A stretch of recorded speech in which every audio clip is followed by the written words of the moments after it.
Hello and welcome.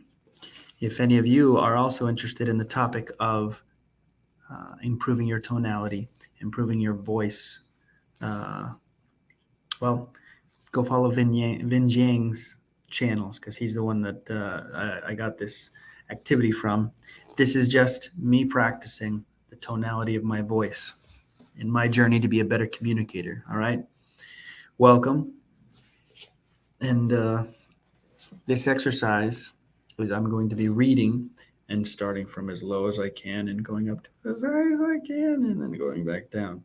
And I'm going to be doing it slow enough to where I can. So the goal is to get comfortable with the full range of my voice.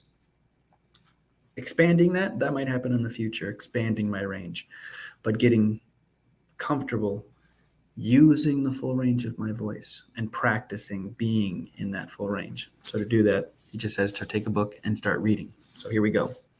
And I'm going to probably, I don't know, I'll do it for a little bit, maybe a couple of minutes. Earth, 114 million years ago. Oh, by the way, I'm just reading this book called, by Eckhart Tolle, A New Earth, Awakening to Your Life's Purpose. So I'm just starting this book. Earth, 114 million years ago, one morning, just after sunrise, the first flower ever to appear on the planet opens up to receive the rays of the sun. Prior to this momentous event that heralds an evolutionary transformation in the life of the plants, the planet had already been covered in vegetation for millions of years. The first flower probably did not survive for long, and flowers must have remained rare and isolated phenomena since conditions were most likely not yet favorable for a widespread flowering to occur. One day, however, a critical threshold was reached, and suddenly there would have been an explosion of color and scents all over the planet. And scents all over the planet. Oh, this is a high voice. If a perceiving consciousness had been there to perceive it. Much later, those delicate and fragrant beings we call flowers would have come to play an essential part in the evolution of consciousness of another species. Humans would increasingly be drawn to and fascinated by them as the consciousness of human beings. I don't know if I can go higher. As the consciousness of human beings developed, flowers were most likely the first thing they came to value that had no utilitarian purpose for them. That is to say, it was not linked in some way to survival. They provided inspiration to countless artists, poets, and mystics. Jesus tells us to contemplate the flowers and learn from them how to live. The Buddha is said to have given a great silent sermon once while during which he held up a flower and gazed at it. After a while, one of those present, a monk called Mahakaspaya, began to smile. He said he is said to have been the only one who had understood the sermon. According to legend, that smile, that is to say, his realization, was handed down by 28 successive masters, and much later it became the origin of Zen. Seeing beauty in a flower could awaken humans, however briefly, to the beauty that is an essential part of their own innermost being, their true nature. The first recognition of beauty was one of the most significant events in the evolution of human consciousness. The feeling of joy and love are intrinsically connected to that recognition without our fully realizing it. Flowers, and that hurts.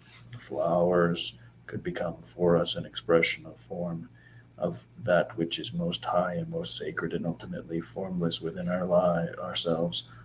Flowers more fleeting, more ethereal, and more delicate than the plant.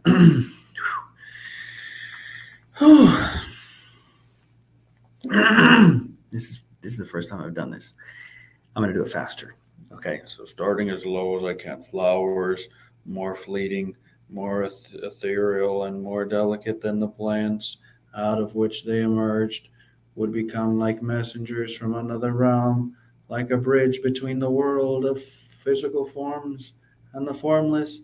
They not only had a scent that was delicate and pleasing to humans, but also brought a fragrance from the realm of spirit, using the word enlightenment in a wider sense than the conventional accepted one.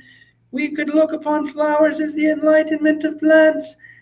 Any life form in a realm, mineral, vegetable, animal, or human, can be said to undergo enlightenment. It is, however, an extremely rare occurrence, since it is more than an evolutionary progression. It implies a discontinuity in its development, a leap to an entirely different level of being, and most important, a lessening of materiality. What could be heavier and more impenetrable than a rock, the densest of all forms? And yet some rocks undergo a change in their molecular structure, turn into crystals, and so become transparent to the light. Some carbons, under inconceivable heat and pressure, turn into diamonds, and some heavy minerals into other precious stones. Yeah. Okay, I'm having a super hard time concentrating on that content of the book. That's an exercise in working out my throat. Do, re, mi, fa, sol, la, ti, do. Do, re, mi, fa, sol. I don't.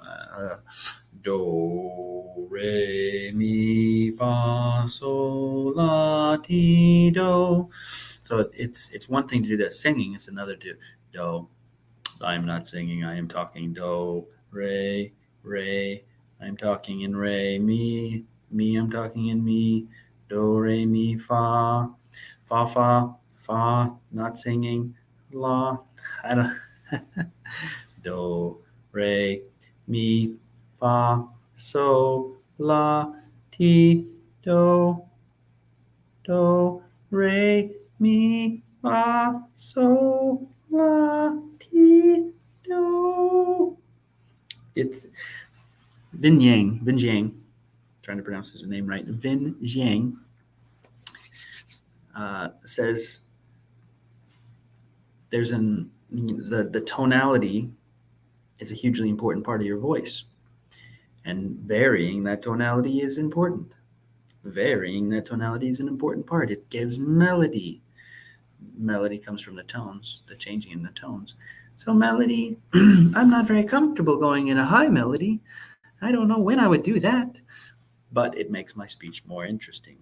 So I'm just going to practice it, and I'm going to pay attention to when it might be beneficial to use higher tones and when it might be better to use lower tones, and when I can talk in my getting comfortable.